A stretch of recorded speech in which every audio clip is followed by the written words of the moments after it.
Sunday suspense, শুধুমাত্র মির্চিতে। মদ্যপান, ধূমপান ও মাদক সেবন স্বাস্থ্যের পক্ষে ক্ষতিকর। সানডে সাসপেন্সে আমরা বিভিন্ন ধরনের সাসপেন্সের গল্প প্রচার করে থাকি, ভূত, গোয়েন্দা, অলৌকিক ইত্যাদি।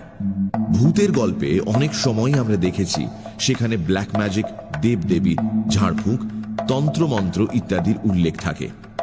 গল্পের লেখক রোমাঞ্চকর আবহাওয়া বা প্লট তৈরির খাতিরেই এগুলো ব্যবহার করে থাকেন, কোন রকম কুসংস্কার বা অযৌক্তিক ভীতিকে প্রশ্রয় দেবার জন্য নয়।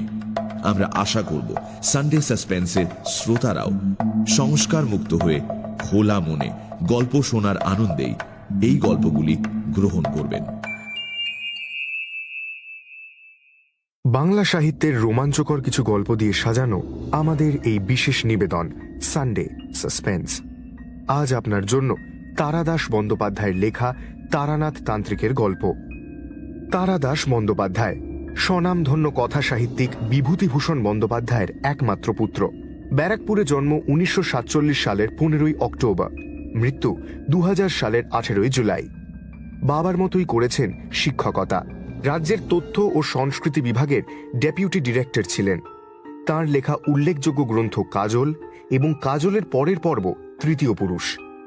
আমাদের আজকের গল্পটি আমরা নিয়েছি মিত্র ও ঘোষ থেকে প্রকাশিত তারানাথ তান্ত্রিক এই বইটি থেকে। প্রধান চরিত্রে তারানাথ তান্ত্রিক এবং বীরজাভূষণ। গল্প পাঠে মীর এবং সোমক। গল্পের সূত্রধার আমি অগ্নি। শুরু হচ্ছে তারানাথ তান্ত্রিকের গল্প।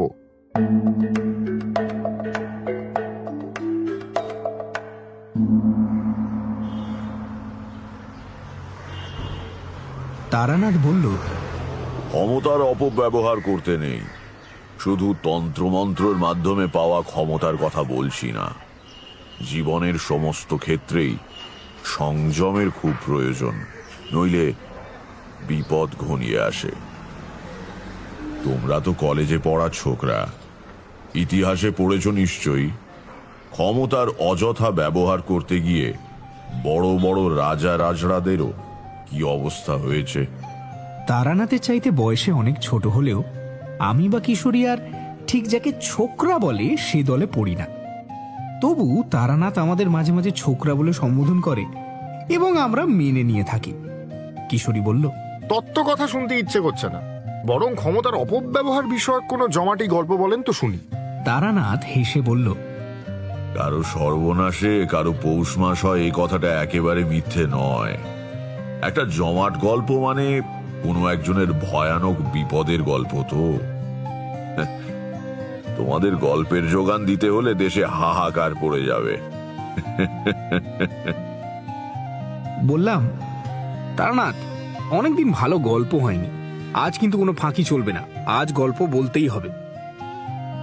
তারানাথ বলল, একটা ঘটনার কথা মনে পড়ছে, কিন্তু কারো কষ্ট নিয়ে বা দুঃখের ইতিহাস নিয়ে গল্প ফেঁদে বসতে আমার সংকোচ হয়। তবু বলছি এই কারণে যে এর ভেতর দিয়ে একটা জনশিক্ষার কাজও হয়ে যাবে। কিশোরী বলল, জনশিক্ষার ব্যাপারটা গল্পের শেষে মরালের মতন জুড়ে দেবেন এখন? আপাতত গল্পে আসুন না। তারানাথ আমাদের দিকে ইঙ্গিত বহ উৎসুক দৃষ্টিতে তাকাতেই কিশোরী তার পকেট থেকে সিগারেটের প্যাকেটটা বের করে তারানাথের সামনে রাখল। একটা সিগারেট ধরিয়ে কয়েকটা শুকটান দিয়ে তারানাথ বলতে শুরু করল, দেখো, আমি একজন সাধারণ মানুষ। যাকে সাধক বলে আমি কিন্তু তা নই, কারণ সত্যিকারের সাধনা করবার সুযোগও আমি কোনোদিন পাইনি, পেলেও করতাম কিনা সন্দেহ। আসল ব্যাপারের চেয়ে এই পথে পথে বেরিয়ে বেড়ানো, নানা বিচিত্র চরিত্রের মানুষের সঙ্গে আলাপ হওয়া, জীবনের এই দিকটাই আমাকে বেশি মুগ্ধ করত। নইলে সত্যিকারের সাধনা করলে আমি অনেক দূর উঠতে পারতাম। তোমাদের এতদিন বলিনি, আমার একবার প্রকৃত তান্ত্রিক দীক্ষাও হয়েছিল। গুরুর নাম বলবো না, তার বারণ আছে। এবং আমার দীক্ষাও হয়েছিল শুভ লগ্নে। তান্ত্রিক দীক্ষা অনেক বিচার করে লগ্ন দেখে দিতে হয়। যেমন শুক্লপক্ষে দীক্ষা হয় না, কৃষ্ণপক্ষের পঞ্চমী সপ্তমী এসব তিথি খুব ভালো, অক্ষয় তৃতীয়া বা দশহরার দিন হতে পারে, কিন্তু তন্ত্র মতে এসবের চেয়েও প্রশস্ত দিনে আমার দীক্ষা হয়। কিশোরী বলল, যেমন? আমার দীক্ষা হয়েছিল সূর্যগ্রহণের সময়। গুরু যজ্ঞ শেষ করে আমার কপালে তিলক এঁকে যখন গলায় পদ্মবীজের মালা পরিয়ে দিলেন, তখন মাথার ঠিক ওপরে সূর্যে গ্রহণ লেগে রয়েছে। গুরু আমার কাঁধে হাত রেখে বলেছিলেন, তোর উন্নতি হবে, এমন লগ্ন সবাই পায় না। উন্নতি অবশ্য কিছু হয়নি, তবে কয়েকটা ক্ষমতা পেয়েছিলাম, সে তো তোমরা জানোই। গুরু এও বলে দিয়েছিলেন, বেটা, সাধনা করলে অসীম শক্তি পাবি, কিন্তু সেই শক্তি নিজের স্বার্থে অপরের ক্ষতি করবার জন্য কাজে লাগালে সর্বনাশ হবে। তন্ত্রের এই নিয়ম, সাবধান থাকিস, পা যেন না ফসকায়।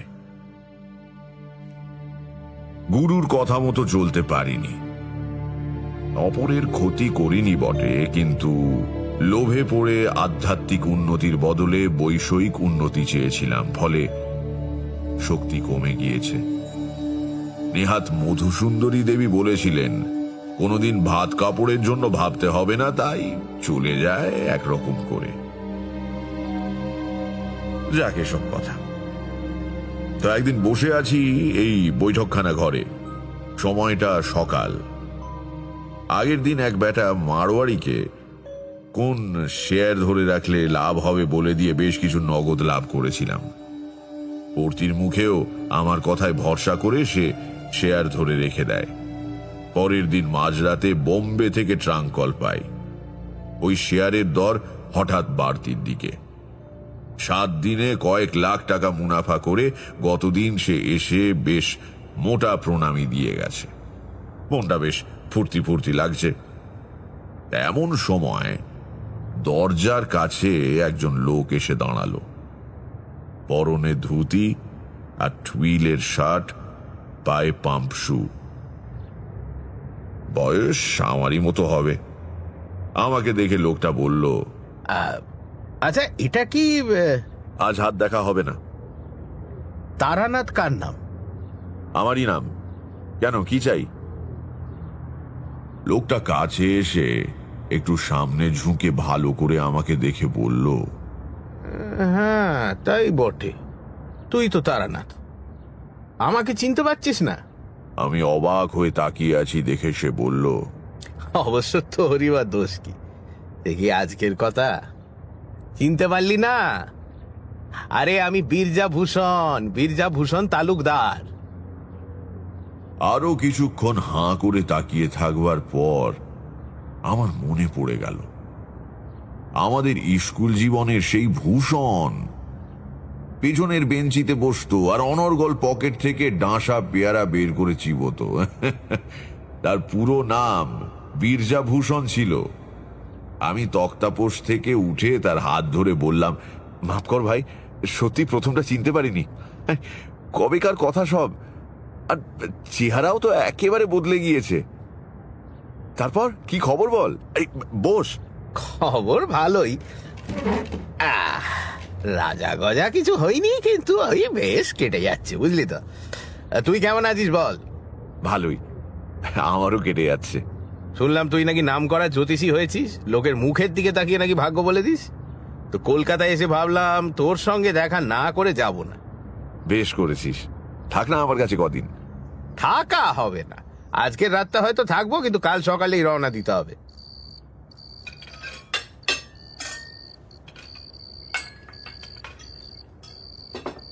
রাত্রিরে খাওয়া দাওয়া সেরে দুই বন্ধু বাইরের ঘরের চৌকিতে এসে বসলাম। ঘুম আর হলো না, ওই গল্প করতে করতেই রাত ফুরিয়ে গেল। বীরজা ভূষণ কলকাতায় এসেছিল একটা মামলার তদারকি করতে। ওদের সমস্ত সম্পত্তি বাবা মারা যাবার পর দুভাগে ভাগ হয়ে গিয়েছে। এক ভাগ পেয়েছে বীরজা, অন্য ভাগ পেয়েছে তার আপন দাদা অম্বিকাভূষণ। দাদাকে পৈতৃক বাড়ি ছেড়ে দিয়ে নিজে একটু দূরে আলাদা বাড়ি তৈরি করে নিয়েছে। কিন্তু সম্প্রতি ভাগাভাগির ব্যাপারে কি একটা ত্রুটি বের করে অম্বিকাভূষণ ভাইয়ের বিরুদ্ধে মামলা শুরু করেছেন। যে সম্পত্তি নিয়ে মামলা, তার দাম 20,000 টাকার চেয়ে বেশি। কাজেই মামলা এসেছে হাইকোর্টে। এ নিয়ে অনেক দুঃখ করল বীরজা। দেখলাম ও সেই পুরনো দিনের ভালো মানুষই এখনো যায়নি। যে দাদা তার বিরুদ্ধে মামলা করেছে, তার জন্যই সে দুঃখ করছে। পরের দিন যাবার সময় বীরজা বলল, একবার আমাদের গাঁয়ে চল না, বেরিয়ে আসতে পারবি। দেশের দিকে তো যাসনি অনেকদিন, যাবি? কথাটা ঠিক। গ্রামে আমাদের বাড়িও প্রায় ধূলিসাৎ হয়ে পড়ে রয়েছে। থাকার বা দেখাশোনা করবার কেউ নেই। কাজেই কিসের টানে আর সেখানে যাব? অবশ্য বীরজার বাড়ি আমাদের গ্রামে নয়, মধ্যে আরেকটা গ্রাম পেরিয়ে প্রায় মাইল 3 দূরের চড়ুই টিপ নামের এক গ্রাম থেকে সে পড়তে আসতো। স্কুলে পড়ার সময় মাত্র একবারই তার গ্রামে গিয়েছিলাম। এখন আর ভালো মনে পড়ে না। বললাম, আচ্ছা যাবক্ষণ, দেখি একটু সময় করে উঠতে পারলেই যাব। দেখ, ওসব ছেঁদো কথায় আমায় ভোলাতে পারবি না। হ্যাঁ, সময় করে উঠতে পারলে মানে কি? তুই কি কারো চাকরি করিস? ওসব বললে চলবে না। সামনের মাসের প্রথম দিকে আমায় আবার হয়তো কলকাতায় আসতে হবে, মামলার তারিখ পড়েছে। সেদিন তোর এখানেই উঠবো। তুই আগের দিন থেকে জিনিসপত্র গুছিয়ে রাখিস, ফেরবার সময় তোকে সঙ্গে নিয়ে যাব। বেশ, তাই হবে।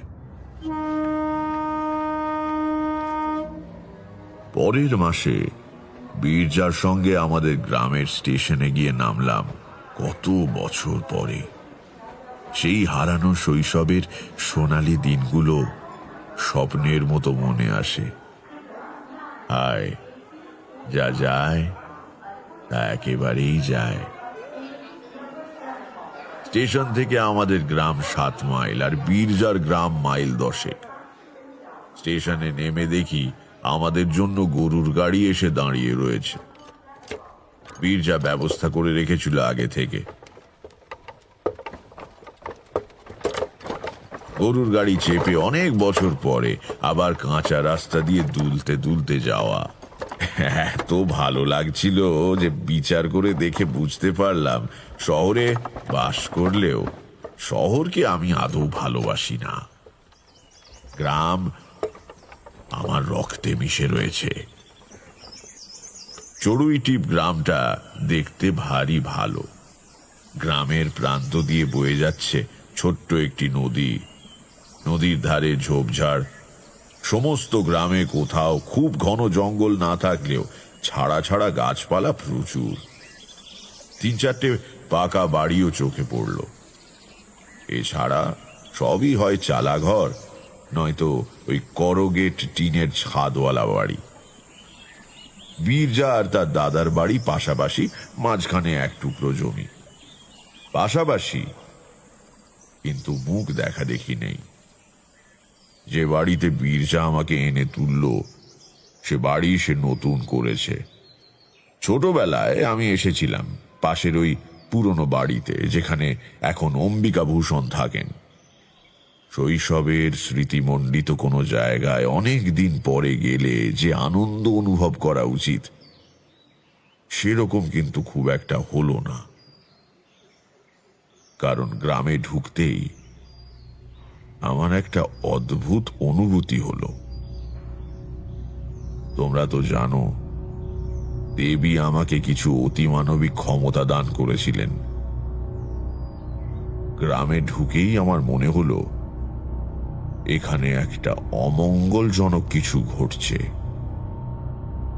সেটা কি তা তখনই বুঝতে পারলাম না বটে, কিন্তু মনের ভেতর কেমন অস্বস্তি পাক খেতে লাগলো। বীরজা জিজ্ঞাসা করল, কি হয়েছে? অমন মুখ করে রইলি কেন? কিছু না, এমনি। বীরজার বউটা ভারী ভালো, বেশ সাধ্যি মেয়ে। আমাকে আগে কখনো দেখেনি বটে, কিন্তু হাব ভাব দেখে বুঝতে পারলো আমি তার স্বামীর খুব বড় বন্ধু। চড়ুইটিপ গাঁয়ে এখনো শহুরে চালচলনের ঢেউ এসে দোলা দেয়নি। সেকালের মতো একটা জল ভর্তি গাড়ুর ওপরে পাট করা গামছা এনে রেখে গেল বীরজার বউ। হাত মুখ ধুয়ে দুই বন্ধু বাইরের ঘরে তক্তা বসে বসে গল্প করতে লাগলাম। সবই আমাদের সেই রঙিন হারিয়ে যাওয়া ছোটবেলার গল্প। গল্প করছি, কিন্তু পোকায় খাওয়া দাঁতের ব্যথা যেমন সর্বদা সব কাজের মধ্যে জানান দেয়, তেমনি মনের ভেতরকার অস্বস্তিটাকে কিছুতেই মুছে ফেলতে পারলাম না। বহুদিনের অভিজ্ঞতা থেকে জানি, আমার এই অনুভূতি সচরাচর ভিত্তিহীন হয় না। এই গ্রামে কোথাও একটা খারাপ কিছু ঘটছে। কি সেটা? আমি অন্যমনস্ক হয়ে যাচ্ছি দেখে বীরজা ভাবল আমি বোধহয় ক্লান্ত। সে গল্পে ক্ষান্ত দিয়ে উঠে গিয়ে খাওয়া দাওয়ার আয়োজন কদ্দূর হলো দেখতে গেল। পরের দিন খুব ভোরে উঠে আমি আর বীরজা নদীর ধারে বেড়াতে গেলাম। ছোট্ট গ্রাম্য নদী, কিন্তু কচুরিপানায় তার স্রোত বন্ধ হয়ে যায়নি। বেশ কাকচক্ষু জল ধীর গতিতে বয়ে চলেছে। সকালের স্নিগ্ধ হাওয়ায় শরীর জুড়িয়ে যায়। একটু পরিষ্কার জায়গা দেখে দুজনে বসলাম। আমার বাঁ পাশে একটা বড় বাবলা গাছ, তার ডালপালা অনেকখানি জলের দিকে ঝুঁকে পড়েছে। গুঁড়ি থেকে কিছু ওপরে এক জায়গায় তিনটে মোটা ডাল তিন দিকে বেরিয়েছে। সেখানে একটা কাকের বাসা। কাকের বাচ্চা হয়েছে বোধহয়। মা কাক বসে বাচ্চা পাহারা দিচ্ছে, আর বাবা কাক একটু বাদে বাদে কি যেন মুখে করে এনে বাচ্চাদের খাইয়ে যাচ্ছে। ওপারে চাষিরা জমিতে লাঙল দেবার উদ্যোগ করছে। গ্রামে এত সকালেই দিন শুরু হয়ে যায়, জানোই তো। শহরে অর্ধেক লোক বোধহয় তখনও বিছানা ছেড়েই ওঠে না। খোলা জায়গা, বেলা বেশি না হলেও রোদ্দুর ওঠার পর আর বসা গেল না। বীরজা বলল, চল উঠি, মমতা খাবার করে বসে আছে এতক্ষণ। ফেরবার সময় আগে পড়ে অম্বিকা ভূষণের বাড়ি। দেখলাম একজন প্রৌঢ় মানুষ, পরনে খাটো ধুতি, বেশ হৃষ্টপুষ্ট চেহারা, গলায় এক ছড়া মোটা রুদ্রাক্ষের মালা, বসে বসে তামাক খাচ্ছেন। সেদিকে না তাকিয়ে বীরজা চুপি চুপি বলল, ওই আমার দাদা। অম্বিকা ভূষণ আমাদের দিকে তাকিয়েও দেখলেন না। আমরা বাড়ির সামনে দিয়ে পার হয়ে যাবার আগেই ভেতর বাড়ি থেকে একজন লাল কাপড় পরা সন্ন্যাসী গোছের চেহারা লোক বেরিয়ে এসে অম্বিকা ভূষণের পাশে বসে একবার আমাদের দিকে তাকালো। বিশ্রী দৃষ্টি লোকটার, মাথায় সামান্য জটাও আছে। নিম্ন শ্রেণীর তন্ত্র সাধকের মতো চেহারা। জায়গাটা পার হয়ে গিয়ে জিজ্ঞাসা করলাম, এই বিজা, ওই লোকটাকে রে, বাড়ির ভেতর থেকে বেরিয়ে এলো? তোর দাদার গুরু নাকি? পেছন ফিরে একবার দেখে বীরজা বলল, না, দাদা মন্ত্র নাইনি। সাধু সন্ন্যাসী করার খুব ঝোঁক, মাঝে মাঝেই দু চারটেকে এনে পোষে। এই বেটাকে দেখছি আজ কয়েকদিন যাবত, কিছুদিন শুষে চলে যাবে আর কি। দুপুরে দুজন বৈঠকখানায় বসে কথাবার্তা বলছিলাম। বহুদিন পরে শহর থেকে বাইরে বেরিয়ে যেন হাঁপ ছেড়ে বেঁচেছি। কোলাহল নেই, লোকজনের ঝামেলা নেই। রোজ সকালে বাজার থেকে শুঁটকো তরকারি আর আধ পচা মাছ কিনে আনবার কোনো তাড়া নেই। এখানে সকাল বিকেল খুব খুব খাচ্ছি, আর বৈঠকখানায় বসে তামাক খেয়ে আড্ডা দিচ্ছি।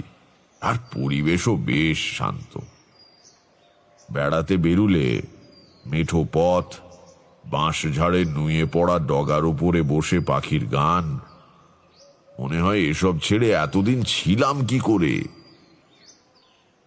কথায় কথায় হঠাৎ বীরজা বলল, তারানাথ, তুই তো আজকাল শহরে থাকিস, আমার জন্য কিছু একটা ব্যবস্থা করা যায় না?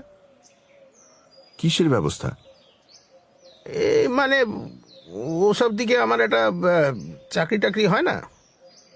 এসে বললাম, তুই চাকরি করবি কি রে?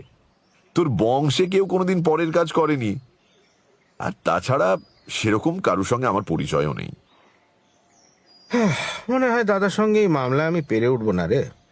যদি জিতি তাহলে সর্বশান্ত হব, তখন তো চাকরি ছাড়া আর উপায় থাকবে না ভাই। এই কথার আর কি উত্তর দেব? চুপ করে বসে রইলাম। রাত্রির বেলা গরমে ঘুম আসছিল না। এই দুদিন বীরজার বাড়িতে থাকাকালীন মনের এই অস্বস্তির ভাবটা কিন্তু দূর হয়নি। রাত্রিরে শুয়ে এ ব্যাপারে ভাববার চেষ্টা করলাম, কিন্তু কোনো সুরাহা করতে পারলাম না। সকালে বীরজা আর আমি নদীর ধারে বেড়াতে যাওয়া একটা অভ্যেস করে ফেলেছিলাম। আশ শেওড়ার ডাল ভেঙে দাঁতন করতে করতে আমরা ভোরবেলা রওনা দিলাম নদীর দিকে। একেবারে স্নান করে তবে ফিরব। সারা রাত গুমোট গরমের পরে সকালে স্নিগ্ধ নদী জলে অবগাহন যে কি তৃপ্তির, এ তোমরা শহরের মানুষেরা কি বুঝবে। জলে নেমে ডুব দিয়ে পরে মাথা তুলে দেখলাম, যেখানে দাঁড়িয়ে ডুব দিয়েছিলাম সেখান থেকে বেশ কিছুটা সরে এসেছি। বীরজা হেসে বলল, হ্যাঁ, আমাদের ছোট নদী হলেও স্রোতের বেশ টান আছে, কি বল? কিন্তু পরশু সকালেও তো টান ছিল না, হঠাৎ বাড়লো কেন? ও হয়, এমনিতে জোয়ার ভাটা বিশেষ খেলে না, কিন্তু অমাবস্যা আর পূর্ণিমার সময় স্রোত বাড়ে। অমাবস্যা কবে? তা ঠিক জানি না, 3-4 বাকি আছে বোধহয়। স্নান সেরে পাড়ে দাঁড়িয়ে গা মুছতে মুছতে নদীর ধারের ঝুঁকে পড়া বাবলা গাছটার দিকে চোখ পড়ল। প্রথমটা খেয়াল করতে পারিনি, পরে হঠাৎ মনে হলো গাছটাই কি যেন একটা নেই। একটা জায়গা যেন কেমন ন্যাড়া ন্যাড়া দেখাচ্ছে। কি নেই ওখানে? পরক্ষণেই বুঝতে পারলাম সেই কাকের বাসাটা। কিরে, কি হয়েছে তোর? কি দেখছিস ওদিকে? দেখ, কাকের বাসাটা আর নেই। কাকের বাসা? হ্যাঁ, কালকেও এখানে ওই ডালের তেকোনায় একটা কাকের বাসা দেখে গিয়েছি, আজ আর দেখছি না। কি হলো বলতো? কাল তো ঝড়টর হয়নি যে পড়ে যাবে? বীরজা শুকনো কাপড় পরতে পরতে বলল, ঝড়ে কখনো কাকের বাসা পড়ে? দারুণ শক্ত করে বাসা বাঁধে। অবশ্য খুব বড় ঝটকা হলে হয়তো পড়তে পারে, কিন্তু সেরকম তো হয়নি।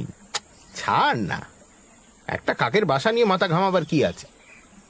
আয়, কি ঘটতে চলেছে জানলে কি বীরজা অত শান্তভাবে কথাগুলো বলতে পারত? এই ঘটনার পরেও কিন্তু আমি কিছু আন্দাজ করতে পারিনি, পারা সম্ভবও ছিল না। কিন্তু কখনো কখনো জীবনে আশ্চর্য অঘটনের ভিড় লেগে যায়।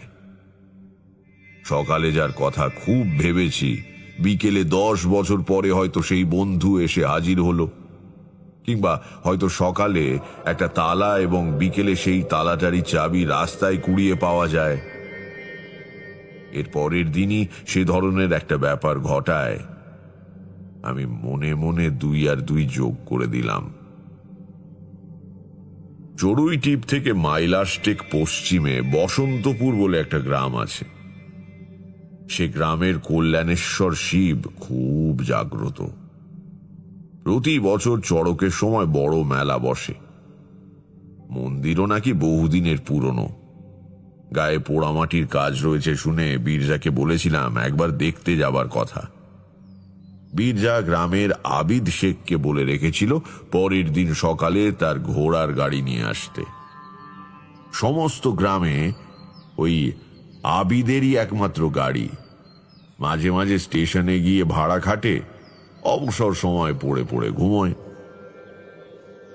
সকালে তৈরি হয়ে বসে আছি, কিন্তু বেলা ক্রমে বেড়ে চলে। আবিদ শেখ আর গাড়ি নিয়ে আসে না।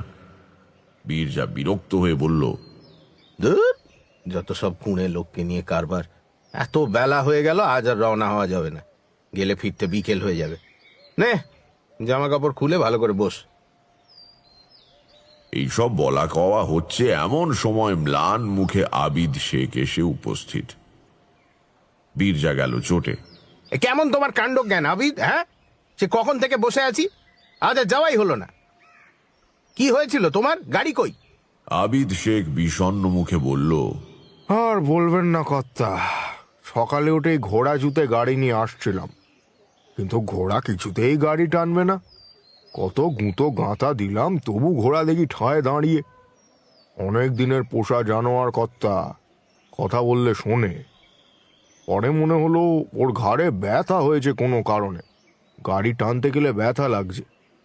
নেমে এসে দেখি ঠিক তাই, ঘাড়ের কাছে একটা বেশ বড় কাটার দাগ। ও ঘোড়া নিয়ে আজ আর বেরোনো যাবে না কর্তা। জোর করে চালাতে গেলে মাঝপথে খেপে টেপে গিয়ে গাড়ি উল্টে দিতে পারে। ঘোড়া জখম হলো কি করে? জোয়ালে পেরেক টেরেক কিছু আছে নাকি? আগে না, সে আমি দেখেছি। তাহলে? মাথা চুলকে আবিদ শেখ বলল, আমিও তো তাই ভাবছি, কিসে ঘা খেলো জানোয়ারটা। যাকগে, যাও তুমি। তোমার ঘোড়া ভালো হয়ে ওঠা অবধি যদি আমার বন্ধু থাকে, তাহলে একদিন মন্দির দেখতে যাওয়া যাবে। আবিদ শেখ চলে যেতে বীরজা আমার দিকে তাকিয়ে বলল, লোকটা মিথ্যে কথা বলছে কিনা ঠিক বুঝতে পারলাম না। আবিদ এমনিতে ভালো, কিন্তু বড্ড কুঁড়ে। হয়তো আজ আর মেহনত করার ইচ্ছে নেই। ঘোড়া ফের রাস্তা বলে তুলে দিয়ে সারাদিন পরে ঘুমোবে, দেখিস। আমি তখন দুয়ে দুয়ে যোগ দিচ্ছি। বললাম, না হে, লোকটা বোধ হয় মিথ্যে কথা বলছে না। বীরজা একটু অবাক হলো, বলল, তার মানে তুমি ওর ভালো মানুষের মতো মুখ দেখে গলে গেলে নাকি? আবিদ কিন্তু ভয়ানক মিথ্যাবাদী। হ্যাঁ, তা হতে পারে, তবে এবার বোধ হয় সত্যি কথাটাই বলছে। কি বলতে গিয়ে বীরজা থেমে গেল, একটু ইতস্তত করে বলল, হবেও বা। তোর তো আবার কি সব ক্ষমতা টমতা আছে লোকের মুখ দেখে মনের কথা বলে দেবার। আমি এই নিয়ে আর কথা বাড়ালাম না। বীরজাও চুপ করে গেল। সকালে বসন্তপুর যাবার জন্য তৈরি হয়ে বসেছিলাম, কাজেই নদীর ধারের দৈনন্দিন ভ্রমণ আজ আর হয়ে ওঠেনি।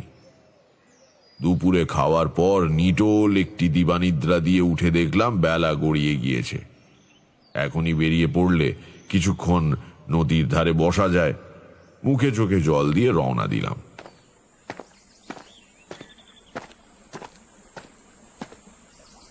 গ্রামের দিকে দিন শেষের একটা সুন্দর রূপ আছে, যা শহরে তোমরা টের পাও না।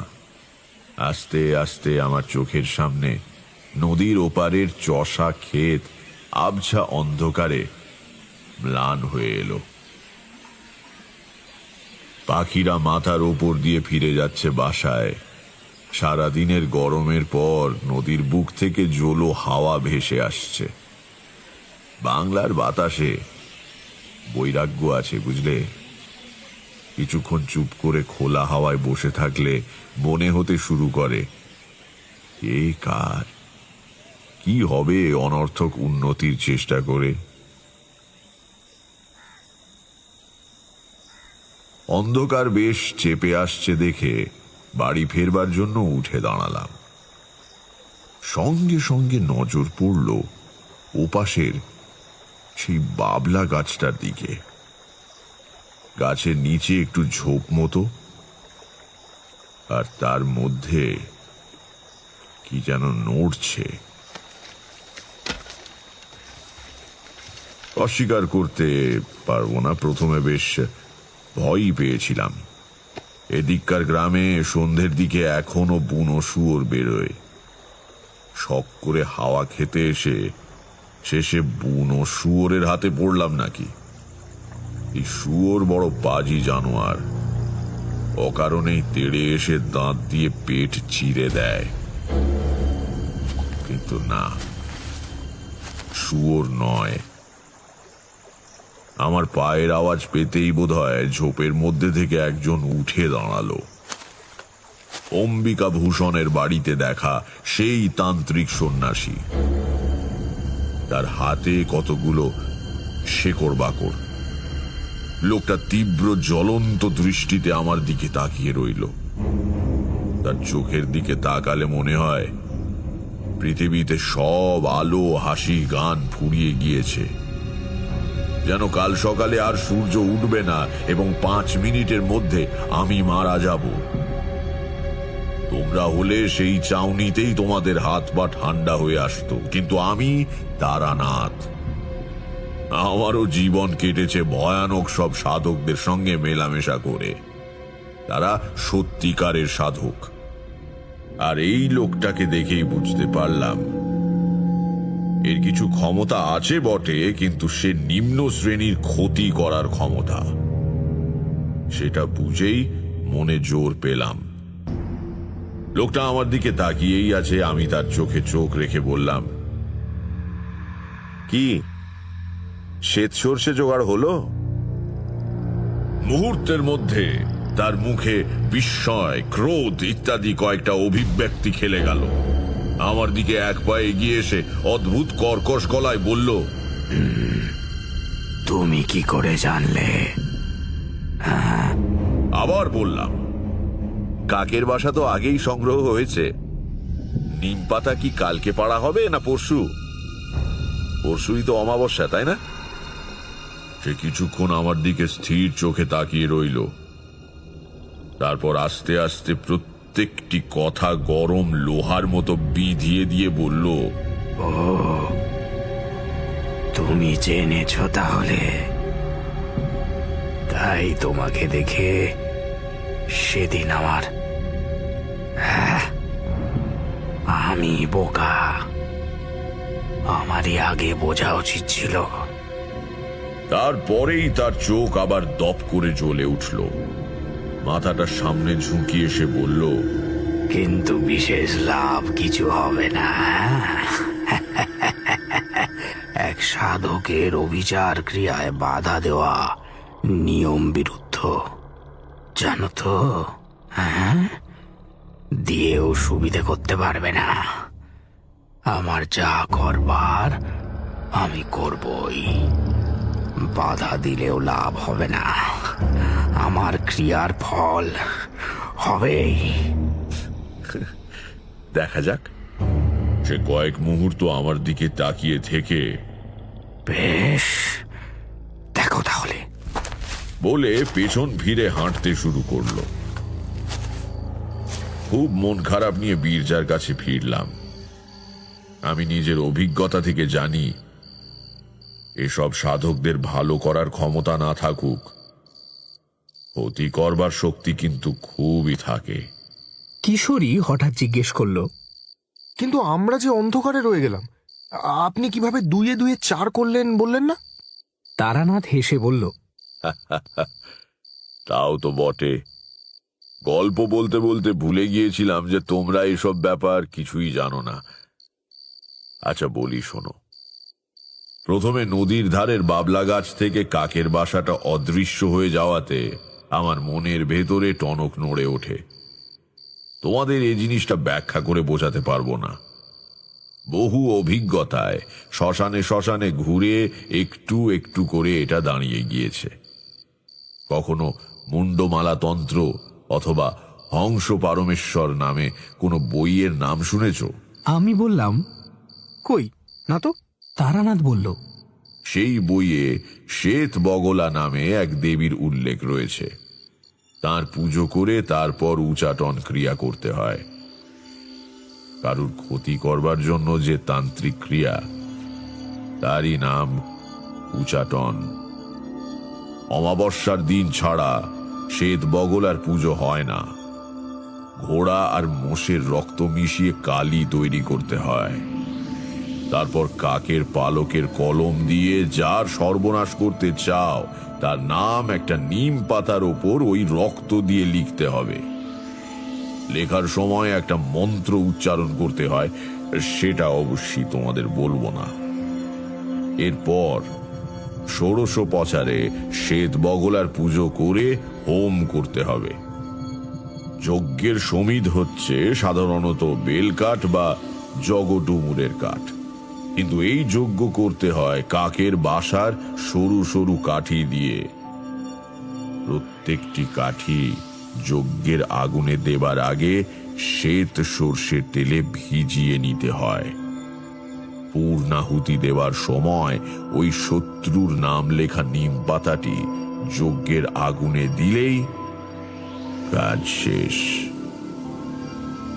এবার আগুন নিভে গেলে যজ্ঞকুণ্ড থেকে কিছুটা ভস্ম তুলে শত্রুর বাড়িতে নিক্ষেপ করলে কয়েকদিনের মধ্যেই তার ভয়ঙ্কর সর্বনাশ উপস্থিত হবে। উফ, কি ভয়ানক! ভয়ানকই বটে। এই জন্যেই বীরজার জন্য চিন্তিত হয়ে পড়েছিলাম। রাত্রিরে বাইরের ঘরে বসে গল্প করতে করতে বীরজা বলল, এই তোকে এরকম দেখাচ্ছে কেন রে? শরীর খারাপ নাকি? আচ্ছা শোন বীরজা, কাল একটা পুজো করব ভাবছি। ফর্দ করে দেব, কতগুলো জিনিস আনিয়ে দিস তো। রাত্রিরে পুজো হবে। পুজো? কিসের পুজো? এমনি তোর সময়টা ভালো যাচ্ছে না, ভাবছি একটা সস্তয়ন গোছের করে দেব। বীরজা বোকা নয়। সে উঠে এসে আমার হাত দুটো ধরে বলল, কি ব্যাপার বল দেখি। আমায় ভোলাবার চেষ্টা করিস না। যদি কিছু বুঝে থাকিস আমাকে বল। আমার কি কোনো বিপদ আসছে? ভেবে দেখলাম বীরজার কাছে আসল ঘটনা লুকিয়ে কোনো লাভ নেই, বরং তৈরি থাকলে ও যাই আসুক না কেন তার সঙ্গে অন্তত যুদ্ধ করতে পারবে। তা আমি বীরজাকে সব খুলে বললাম। বীরজা শুনে কিছুক্ষণ চুপ করে বসে থাকলো। তারপর নিজের বিপদ সম্বন্ধে কোনো কথা না বলে একটা নিঃশ্বাস ফেলে বলল, আবিদ শেখ তাহলে সত্যি কথাই বলেছিল। তা বটে। তাহলে এখন কি করব? বললাম তো, জোগাড় যন্ত্র করে দে, কাল সকালেই সস্তয়ন করে দিই। তাতেই আমার বিপদ কেটে যাবে? ওদের পুজোয় ফল ফলবে না? বীরজার কথার কোনো উত্তর দিতে না পেরে চুপ করে রইলাম। কি রে, উত্তর দিচ্ছিস না যে? তোকে মিথ্যে কথা বলতে চাই না বীরজা। এসব তান্ত্রিকের মানুষের ভালো করার ক্ষমতা না থাকলেও খারাপ করবার শক্তি খুব থাকে। আমার পুজোর ফল না ফললেও তোর দাদার ক্রিয়াকাণ্ডের ফল হবে বলেই মনে হয়। তাহলে তুই তো অনেক সাধুর সঙ্গে ঘুরেছিস, এই পুজো কাটান দেবার মন্ত্র জানিস না? মিথ্যে সান্ত্বনা দিয়ে লাভ নেই, তাই বললাম, না ভাই বীরজা, আমি এ পথের ভালো দিকটারই সন্ধান করেছি চিরকাল। অপরের ক্ষতি কি করে করতে হয় তা শিখিনি রে। অনেককে অনেক ভয়ানক কাণ্ড করতে দেখেছি ঠিকই, কিন্তু তা শিখতে ইচ্ছে করেনি। আমি তাহলে এখন কি করব? ঈশ্বরকে ডাক, তিনি সর্বমঙ্গলময়। তিনি ইচ্ছে করলে সব বিপদ কাটিয়ে দিতে পারেন। অনেকেই তো ভগবানের কাছে অনেক কিছুই প্রার্থনা করে, তাদের সবার কথা ঈশ্বর শোনেন। ভগবানকে ডেকে লাভ কি? বীরজার চরিত্রের এই দিকটা চোখে পড়ায় আমার ভালো লাগলো। সে গ্রামের লোক বটে, আধি ভৌতিক আধি দৈবিক ক্রিয়াকর্মে বিশ্বাসও রাখে, কিন্তু নিজের বিপদ ঘটতে চলেছে জেনেও সে গেঁয়ো লোকের মতো অধীর হয়ে পড়ল না। কিছুক্ষণ চুপ করে থেকে সে উঠে বাড়ির ভেতরে গেল, বলে গেল, বস, একটু বস, আমি এখনই আসছি। 10-12 মিনিট পরে বীরজা হাতে করে একটা লাল কাপড়ের পোঁটলা নিয়ে ঘরে ঢুকে তক্তাপোষের ওপর বসল। বললাম, কি ব্যাপার? ও পোঁটলায় কি? এদিকে আয়, তোকে কয়েকটা জিনিস দেখাই। কি জিনিস? বীরজা পোঁটলার গিঁট খুলে এক রাশ কাগজ বের করল। বলল, এগুলো আমার জমি জমা সম্পত্তির দলিল। আমার কোথায় কি আছে তোকে বুঝিয়ে দিয়ে যাই। যদি আমার কিছু হয় তাহলে তুই আমার বউ ছেলে পিলেকে দেখিস, আর আমি কাউকে বিশ্বাস করতে পারবো না। উঠে গিয়ে ওর হাত ধরলাম। দাঁড়া, পাগলামি করিস না, একটা কাজ করা যাক বরং। বীরজা আমার মুখের দিকে তাকিয়ে বলল, কি? তুই কোনো তীর্থে চলে যা সপরিবারে। তাতে কি হবে? তীর্থে থাকলে অমঙ্গল হয় না, কারো কোনো অভিশাপ ফলে না। তুই তুই ঠিক বলছিস? অন্তত কম ফল হয়, ঈশ্বরের স্থান তো। বীরজা কয়েক মুহূর্ত চুপ করে ভেবে বলল, বেশ, তো তাহলে তুইও চল আমার সঙ্গে। অবাক হয়ে বললাম, আমি আমি কি করে এখন? বীরজা দৃঢ় গলায় বলল, ও সব চলবে না। তোর কথায় আমি এই বিপদ মাথায় করে বাড়ির সবাইকে নিয়ে তীর্থ করতে যাব। যদি তাতেও কোনো ফল না হয় আর আমি বিদেশেই মরে যাই, তখন বউ ছেলে পুলের কি হবে? ওরা পথ ঠিক করে বাড়ি ফিরতেও পারবে না। তুই বুদ্ধি যখন দিয়েছিস তখন তোকেও সঙ্গে যেতে হবে। বীরজার দিকে তাকিয়ে মায়া হলো। বেচারা ভয় পেয়েছে খুব, কিন্তু চরিত্রের দৃঢ়তা দিয়ে সেই ভয়কে মুখে ফুটে উঠতে দেয়নি। এখন ওকে একলা ছেড়ে দেওয়া উচিত নয়। বললাম, আচ্ছা, যাব তোর সঙ্গে। কবে রওনা দিতে চাস? কাল সকালে। সে কি, হঠাৎ কোথাও কিছু নেই, এক রাত্রিরে সব গোছগাছ করবি কি করে? সে আমি পারবো। আর এমন কি বা নেবার আছে, হয়ে যাবে এখন। কিন্তু টাকা কড়িরও তো প্রশ্ন আছে। তার জন্য আটকাবে না। এসব দেশগাঁ জায়গা, আমরা ব্যাংকে টাকা রাখি না। 2-4 টাকা যা আছে তা বাড়িতে। কালই চল। চল তাহলে। কোথায় যাবি? একটুও না ভেবে বীরজা বলল, কাশিতে। খুব দেখার ইচ্ছে ছিল, এই সুযোগে হয়ে যাবে। তারপর একটু চুপ করে থেকে আবার বলল, তারপর ধর সত্যি যদি আর না ফিরি, তাহলে হিন্দুর ছেলে কাশিতে অন্তত মরতে পারবো।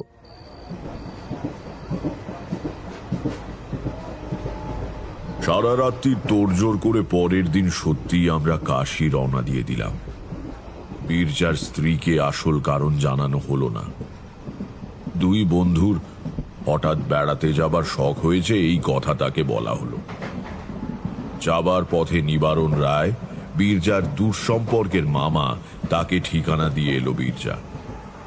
আমার এক চেনা ভদ্রলোকের অনেক দান আছে কাশীর এক আশ্রমে। সেখানে এর আগেও বার দুই আমি উঠেছি কাশী গিয়ে। এবারেও সেখানেই থাকবো ঠিক করেছিলাম। তারই ঠিকানা।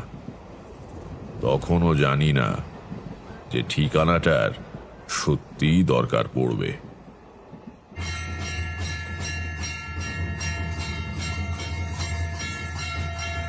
অমাবস্যার দিনই সকালে কাশী পৌঁছলাম। গঙ্গা স্নান করে সেদিনই বাবা বিশ্বনাথের পুজো দেওয়া হলো। বেচারা বীরজার বউ জানে না স্বামী কেন এত তাড়াহুড়ো করে কাশী এসেছে। সে আনন্দ করে সব দেখে বেড়াচ্ছে। পাড়া গাঁয়ের বউ এর আগে বিশেষ বাইরে বেরোয়নি কখনো। খুব খুশি। বীরজা মাঝে মাঝে কাষ্ঠ হাসি হাসছে, কিন্তু সে হাসিতে কোনো রং নেই। সেদিন রাত্রিটা আমরা দুই বন্ধু এক জায়গায় বসে প্রায় জেগেই কাটিয়ে দিলাম। কিছুই ঘটল না। এই ভয়ঙ্কর সময়টা কেটে যেতে বীরজাও যেন মনে একটু বল ফিরে পেল। পরের দিন সকালে তাকে বেশ হাসি খুশি দেখলাম। এই করে নিরুপদ্রবে আরো 3-4 দিন কেটে গেল।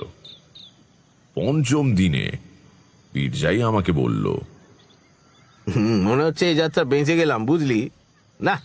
তীর্থস্থানের মাহাত্ম্য আছে, স্বীকার করতে হবে। সেদিনই বিকেলে বসে আমি আর বীরজা গল্প করছি, মাটিতে বসে তরকারি কুটছে বীরজার বউ। হঠাৎ আশ্রমের অধ্যক্ষ জ্ঞানানন্দ ঘরে ঢুকে বললেন, হঠাৎ ঢুকে পড়লাম, কিছু মনে করবেন না। অবশ্য বৌমা আমার মায়ের মতো। এই আপনাদের সঙ্গে একটু কথা ছিল যে। বললাম, আসুন আসুন, বসুন তো আগে। কি ব্যাপার বলুন। জ্ঞানানন্দ তাঁর হাতে ধরা হলুদ রঙের এক টুকরো কাগজ আমাদের দিকে বাড়িয়ে দিয়ে বললেন, বীরজাভূষণ কার নাম? একটা তার এসেছে, আশ্রমে তার এলে আমি সই করে নিয়ে পৌঁছে দিই। এই দেখুন তো কি খবর, কোনো বিপদ টিপদ নয় তো?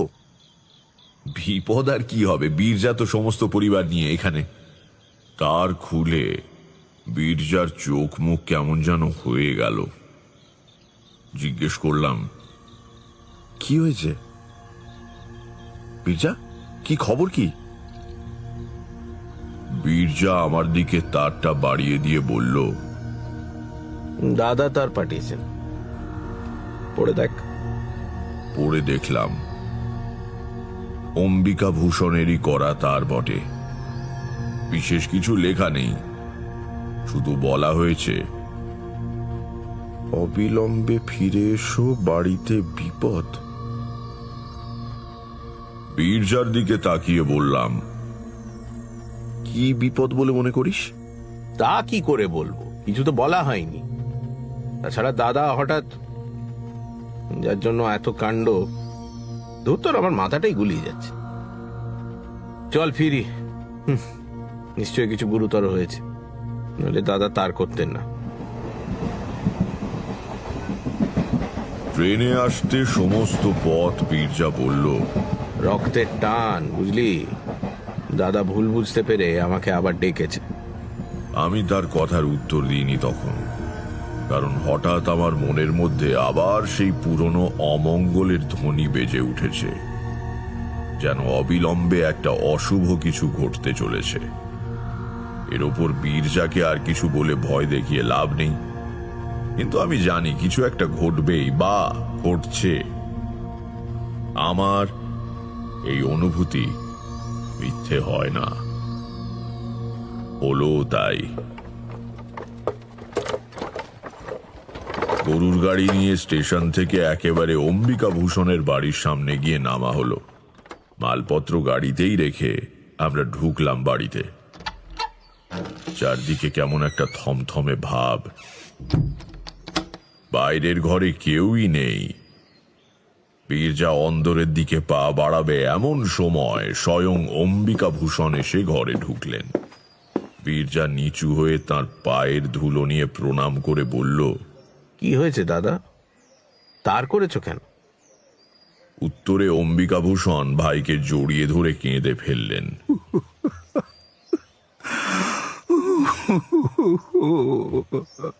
আরে আরে কি হয়েছে? আরে অমন করছো কেন? সন্তুর খুব অসুখ বীরু, আর বুঝি রাখা যায় না। সন্তু অম্বিকা ভূষণের বড় ছেলে। বীরজা অবাক হয়ে বলল, কি হয়েছে সন্তু? অম্বিকা ভূষণ কপালে আঘাত করে বললেন, সব আমার দোষ, আর কারো কোনো পাপ নেই, সব আমার দোষ নেই ভাই রে। আমার নিজের দোষে আমি পুত্র শোক পেতে চলেছি।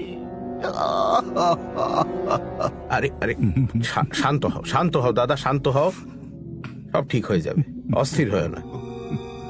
বীরজার স্ত্রী তক্ষুনি অন্দরে চলে গিয়ে সন্তুর পায়ের কাছে বসল। আমার বুদ্ধি বোধহয় কিছু স্থির ছিল। আমি দুই ভাইকে ধরে বসালাম, বললাম, কি হয়েছে খুলে বলুন তো। অম্বিকা ভূষণ কাঁদছিলেন। বীরজা পাশে বসে তার গায়ে হাত বুলিয়ে দিচ্ছিল। বেশ দৃশ্যটা। দুই ভাইয়ের বিবাদ বিপদের স্রোতে ভেসে গিয়েছে। আমার প্রশ্ন শুনে অম্বিকা ভূষণ মুখ তুলে তাকালেন, বললেন, নিজের মুখে স্বীকার করলে পাপের বোঝা হালকা হয়, তাই কোনো কিছু না লুকিয়ে বলছি। বীরু, বীরু, তোর সর্বনাশ করার জন্যে আমি এক তান্ত্রিকের পরামর্শে ওই শ্বেত বগলার পুজো করেছিলাম, আর সে পুজোয় আমি বললাম, এই অংশটা বাদ দিয়ে বলুন, এটা আমি আগেই টের পেয়ে বীরজাকে বলেছি। অম্বিকা ভূষণ একবার আমার দিকে তাকালেন, তারপর বললেন, ও জানতেন তাহলে? যাই হোক, পুজোর পরে হোম করে সেই হোমের ছাই নিয়ে বীরুর বাড়িতে ফেলবার দরকার ছিল। বেটা তান্ত্রিক এই কাজটা আমাকেই করতে বলল। কি আর বলবো, তখন শয়তান আমার বুদ্ধি কেড়ে নিয়েছিল। এই সময় বীরু ও কাশিতে, বাড়ি ফাঁকা। কাজেই আমিও ভাবলাম সুবিধেই হলো। অমাবস্যার দিন প্রায় সারা রাত্রির পুজো হলো। হোম শেষ হতে হতে শেষ রাত্রির কলা পাতায় মুড়ে খানিকটা ছাই আমার হাতে তুলে দিয়ে তান্ত্রিক বলল, এই নাও, এবার যাও, সাবধান, অন্য কোথাও যেন না পড়ে, তাহলেই সর্বনাশ। যাও। তখনও ভোর হতে দেরি আছে। বীরুর বাড়ির পাঁচিলের পাশে গিয়ে দাঁড়ালাম। হাতে আমার কলা পাতায় মোড়া হোমের ছাই। পাঁচিল ডিঙিয়ে সেটা সব শুদ্ধ ছুঁড়ে ফেলতে যাব ওর বাগানে।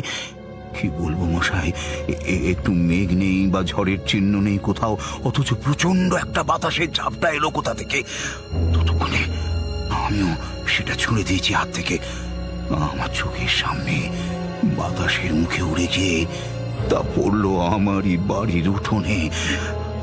তখনই দৌড়ে গিয়ে উঠোন থেকে সবটুকু ছাই নিকিয়ে তুলে নিলাম, কিন্তু তাতে কি আর পাপ যায়? গত পরশু থেকে সন্তু বাবা আমার কেবলই রক্ত বমি করছে। বীরজা ব্যস্ত হয়ে বলল, কোন ডাক্তার দেখেছে? কোনো ডাক্তার কি বাকি আছে? বিকেলে এই সদর থেকে বড় ডাক্তার এসেছিলেন। নিবারণ কলকাতা গিয়েছে মর্গান সাহেবকে আনতে। কাল সকাল নাগাদ এসে পৌঁছবে মনে হয়। বীরজা উঠে পড়ে বলল, চল ভেতরে চল, সন্তুকে গিয়ে দেখি। আমি একবার যেতে পারি কি? হ্যাঁ, আসুন না, আসুন। তারপর বীরজার হাত দুটো ধরে বললেন, ভাই, আমি যা করবার তা করেই ফেলেছি। তুই কোনো রাগ পুষে রাখিসনি। তুই আমার সন্তুকে আশীর্বাদ কর।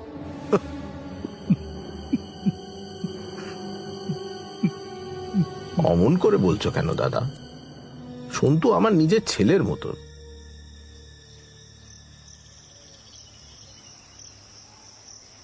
সকাল হবার আগেই নিবারণ রায় মর্গেনকে নিয়ে পৌঁছলেন।